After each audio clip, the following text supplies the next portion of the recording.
स्वागत है दोस्तों एक नए वीडियो में। हम लोग एक सीरीज शुरू किए हैं भारतीय कला का परिचय के बारे में।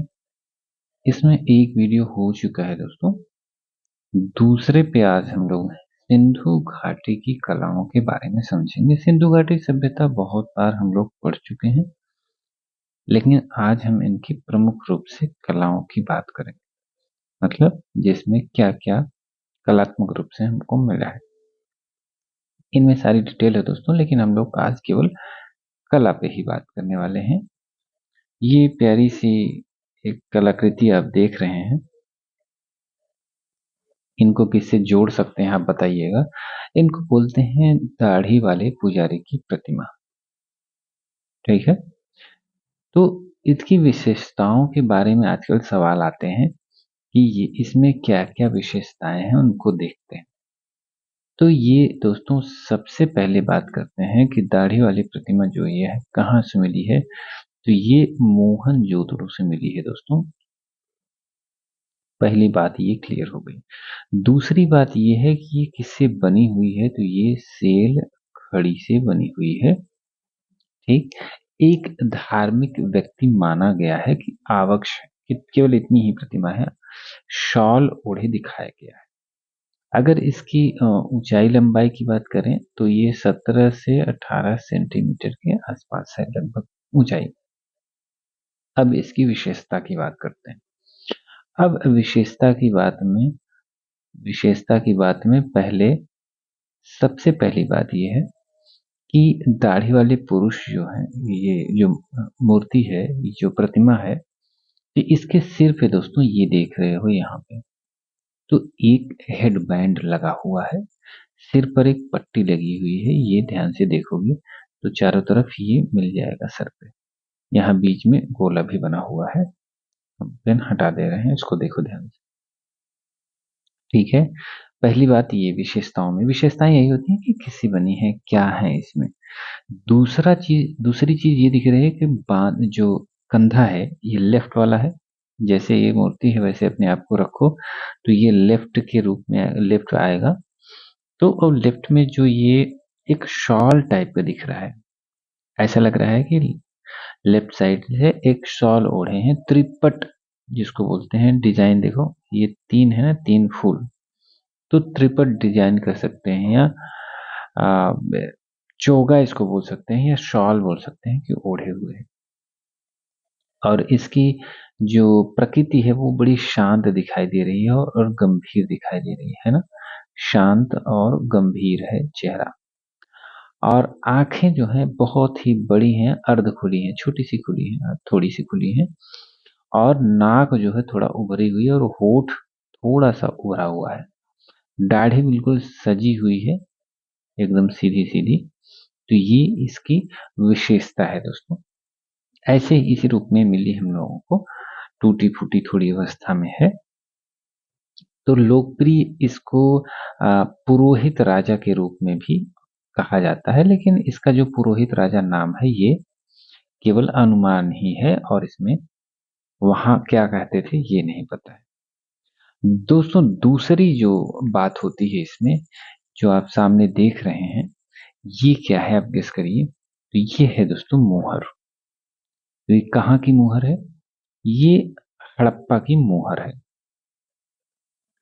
तो इसकी विशेषता के तौर पर सीधे आते हैं तो एक देखो, यूनिकॉर्न है, एक सींग वाला जानवर जिसको यूनिकॉर्न बोलते हैं, इसलिए इस सील को यूनिकॉर्न सील भी बोला जाता है। ओके, ये कई जगह से, हड़प्पा से, मोहनजोदड़ो से, लोथल से, या धौलावीरा से, इसके अलावा कई स्थानों से मिली है। ये भी दोस्तों यही स्टेटाइट से ही बनी है, यानी सेल खड़ी से ही बनी हुई है। ओके, और इसमें एक काल्पनिक जो ये पशु दिखाया गया है, एक सिंगी, ये अभी क्लियर नहीं है कि ये काल्पनिक था, प्रतीकात्मक था, या उस टाइम वास्तविक रूप में कोई पशु था। तो मोहर पर जो दिखाया गया है इस पे क्लियर नहीं है। पशु के सामने एक अनुष्ठानिक पात्र रखा हुआ है, ये देखो, अनुष्ठानिक पात्र यानी रिचुअल स्टैंड रखा हुआ है। और ऊपरी भाग में ये कुछ सिंधु लिपि में लिखा हुआ है। तो ये क्या लिखा था अभी तक हम लोगों को नहीं पता है, क्योंकि सिंधु भाषा, सिंधी भाषा, सिंधु की भाषा जो सिंधु घाटी की सभ्यता की भाषा है वो नहीं पढ़ी गई है। तो यह सिंधु सभ्यता की सबसे अधिक मिलने वाली मुहर मानी जाती है दोस्तों ये। और लास्ट बात यह है इसमें कि मुहरों का जो उपयोग था संभवतः व्यापार, पहचान और प्रशासन में किया जाता रहा होगा। आगे चलते हैं। वही है दोस्तों, ये है मनके, जो स्त्रियां पहनती थी। स्त्रियां ही सिर्फ नहीं पहनती थी, उस टाइम पुरुष भी पहनते थे, पुरुष भी पहनते थे। तो स्त्री पुरुष दोनों आभूषण पहनते थे, ये उस टाइम की बात है, यानी सिंधु सभ्यता की बात है। ये कई जगह से मिला है, हड़प्पा से मिला है, मोहनजोदड़ो से, लोथल से, धौलावीरा से, राखीगढ़ी से, कई जगह से और मिले हैं छोटे छोटे। इनको साथ में रख के सजाया गया है, ऐसा नहीं कि एक ही जगह था। तो निर्माण दोस्तों ये सोने, चांदी, तांबे, कार्नेलियन, ले एक होता था लैपिस लाजुली, और फैयांस, फैयेंस जिसको बोलते हैं, शंख से और हाथी दांत से, इन सारे मटेरियल से बनता था। प्रमुख आभूषणों में देखेंगे तो हार होता था, मन के मतलब बीट्स होते थे, चूड़ियां होती थी, और क्या होता था, चूड़ियां नहीं बैंगल्स होते थे, अंगूठियां नहीं रिंग्स होती थी, अम, और बालियां ईयरिंग्स होती थी, करधनी, करधनी मतलब गिरडल क्या बोलते हैं इसको, बताइए, गिरडल, हाँ शायद ऐसे बोलते हैं कुछ, करधनी होती थी। और ये आभूषण प्रमुख रूप से सिंधु सभ्यता में था। तो आगे चलते हैं दोस्तों। ये हो गया, आभूषण हो गया। ये बहुत इंपॉर्टेंट आ जाती है और कई बार हमारे परीक्षा में भी पूछी गई है। कई बार क्या, लगभग जब पूछा जाता है, इंपॉर्टेंट बात आती है अगर कला से, सिंधु से, तो यही आती है। इसको बोलते हैं कांस्य की नर्तकी, यानी डांसिंग गर्ल जिसको बोलते हैं, डांसिंग गर्ल।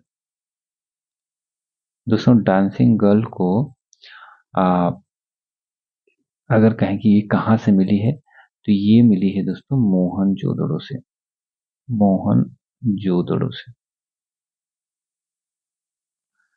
और ये ब्रॉन्ज की बनी हुई है, कांसे की बनी हुई है, ठीक है। और इसको बनाने की जो टेक्निक है दोस्तों, वही लॉस्ट वैक्स टेक्निक से ही बनाई गई है। लॉस्ट वैक्स तकनीक क्या होती है, जैसे कि एक मोम से एक मूर्ति इसी को मान लो बना लिए, मोम के आकार दे दिए, और उस पे फिर चिकनी मिट्टी से लेप लगा दिए, और फिर चिकनी मिट्टी गर्म करने करेंगे और वहां एक छेद कर देंगे नीचे, तो मोम पूरा निकल आएगा बाहर। और उसी में ये ब्रॉन्ज को तरल एकदम गर्म करके तरल डाल देंगे उसमें, तो वो वही मोम वाली जगह का आकार ले लेगा, तो वो मूर्ति बन जाएगी। बाद में वो चिकनी मिट्टी हटा देते हैं तो ये मूर्ति प्राप्त हो जाती है। बहुत ही फेमस मूर्ति है। मूर्ति बार बार बोल रहा हूँ, आप समझ जाइएगा। डांसिंग गर्ल नर्तकी की जो प्रतिमा मिली हुई है वो बहुत ही फेमस है, लेकिन ये कितनी बड़ी है, लगभग 10.5 सेंटीमीटर, बहुत बड़ी नहीं है दोस्तों, सेंटीमीटर समझ पा रहे हैं।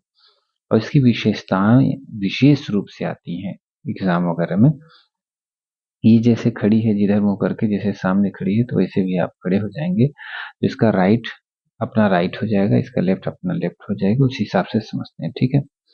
तो उस हिसाब से समझेंगे तो ये इसका जो है राइट हो जाएगा, ये लेफ्ट हो जाएगा, ठीक। तो जो बायां हाथ है, लेफ्ट हैंड है, कमर पर रखा हुआ है, लेफ्ट हैंड कमर पर रखा हुआ है। क्या मैं उल्टा बोल रहा हूं? नहीं, सही बोल रहा हूँ। बाई भुजा जो है, लेफ्ट हैंड जो है, इसमें चूड़ियां हैं, चूड़ियों से ढकी हुई है। वहीं राइट हैंड कमर पे रखा हुआ है। राइट हैंड में एक बाजूबंद पहनी हुई है, कलाई में कुछ पहनी हुई है। लेकिन जो लेफ्ट हैंड है इसमें बाएं हाथ है, पूरी भुजा में चूड़ियों से ढकी हुई है, ठीक है।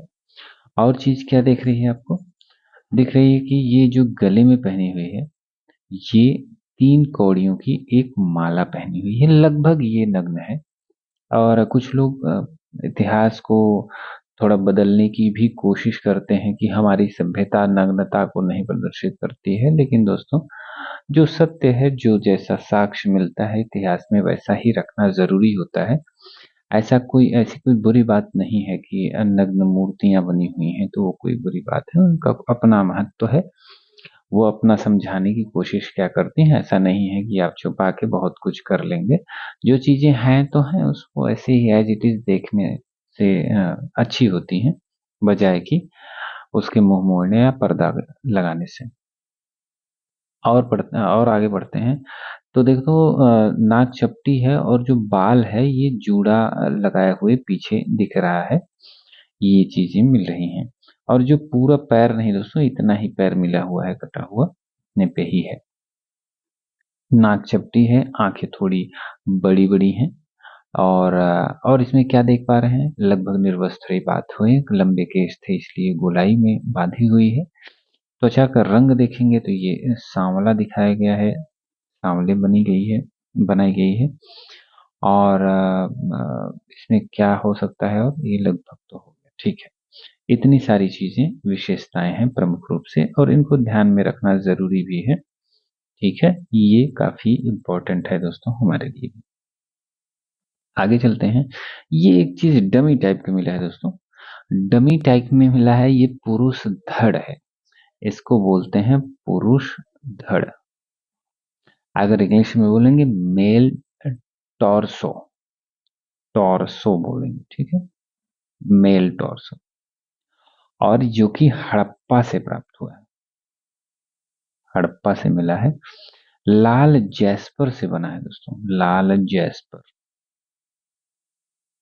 ठीक है। और इसकी ऊंचाई कितनी है, अगर ऊंचाई देखेंगे तो लगभग 9 से 10 सेंटीमीटर है, बहुत बड़े बड़े नहीं मिले सब है। देखो सिर पे भी ये एक स्थान दिया गया है, और हाथ पे भी, कि बाजू भी जोड़ सकते हैं और सिर भी जोड़ सकते हैं, तो ये इसके लिए शायद दिया गया है। पेट को थोड़ा देखेंगे तो थोड़ा सा निकला हुआ पेट दिखाया गया है, ठीक है। शरीर की मॉडलिंग अत्यधिक यथार्थ है, और सिंधु सभ्यता की जो उत्कृष्ट पाषाण मूर्तिकला का एक उदाहरण माना जाता है दोस्तों, ठीक।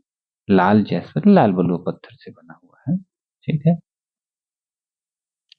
तो ये था हमारा पुरुष का धड़।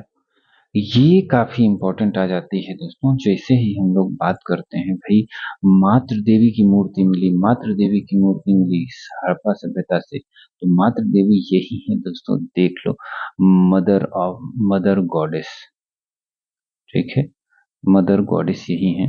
अब इनकी विशेषता थोड़ी जान लो कि ये टेराकोटा से बनी है, ठीक है। पकी हुई मिट्टी से कह सकते हो, सीधी बात करो, पकी हुई मिट्टी से बनी हुई है, वही मिट्टी से बनी हुई है। अब इनको ध्यान से देखो तो सबसे पहले एक चीज दिखेगी कि ऊपर जो पहनी हुई है टोपी, कह सकते हैं पंखे जैसा कुछ लग रहा है ना, तो पंखे जैसे भव्य शिरोभूषा है, पंखे जैसे भव्य शिरोभूषा कह सकते, ठीक है। शिरोभूषा, अरे यार शिरोभूषा हिंदी ज्यादा ही हो जाएगा, तो मैं क्या बोलेंगे, फैन शेप्ड हेड ड्रेस कह सकते हैं, हेड ड्रेस, ठीक है, फैन शेप्ड है ये है। और क्या दिख रहा है हमको इसमें, और दिख रहा है दोस्तों ये एक भारी हार, देखो भारी भरकम हार टाइप का कुछ लग रहा है ना, कि हार पहने हुए हैं, तो ये भारी भरकम हार पहने हुए हैं, और चोगा और मेखला यानी करधनी पहने हुए हैं, ओके, ये चीज मिल गई। और इनके महत्व की बात, हाँ स्तन देखोगे उभरे हुए हैं, स्तन काफी उभरे हुए हैं। और इनके महत्व की बात करेंगे तो उर्वरता, कहते हैं ना कि उर्वरता की देवी हैं, फर्टिलिटी की देवी हैं, लाइक जी भाई, और मातृत्व का प्रतीक मानी जाती हैं, यही मातृ देवी की जो प्रतिमा थी, मूर्ति है, यही मिली है। और एक बात कि अक्सर ये पूछा जाता है कि भाई कालीबंगा से मातृ देवी की प्रतिमा नहीं मिली है, ये याद रखना, नहीं मिली है, तो अक्सर बोल दिया जाता है कि कालीबंगा से मिली है, तो ये यहाँ से नहीं मिलती, बल्कि कहाँ से मिलती है, ये मिलती है मोहनजोदड़ो से, मोहनजोदड़ो से, हड़प्पा से, चन्हूदड़ो से, बनावली से, राखीगढ़ी से, बहुत जगह से मिलती है। भाई मातृ देवी थी तो बहुत जगह से मिली थी, लेकिन ये कालीबंगा से नहीं मिली थी, बस ये अलग से याद रख लें। बाकी तो हम लोग इसमें सारी चीजें पढ़ लिए हैं कि पक्की मिट्टी से बनी थी। ये हार खूब पहनी है, स्तनोभार काफी ज्यादा है, करधनी है और फैन शेप्ड है, और मुंह थोड़ा सा चीरा लगा के जैसे बनाया गया हुआ है। तो ये ठीक था कि गोल गोल आंखें और चोंच जैसी नाक है इनकी, और बहुत भद्दी दिखाई देती है, और उनका मुख जो है, मुंह ऐसा लगता है कि जैसे चीर कर बनाया गया हो, ये कह सकते हैं।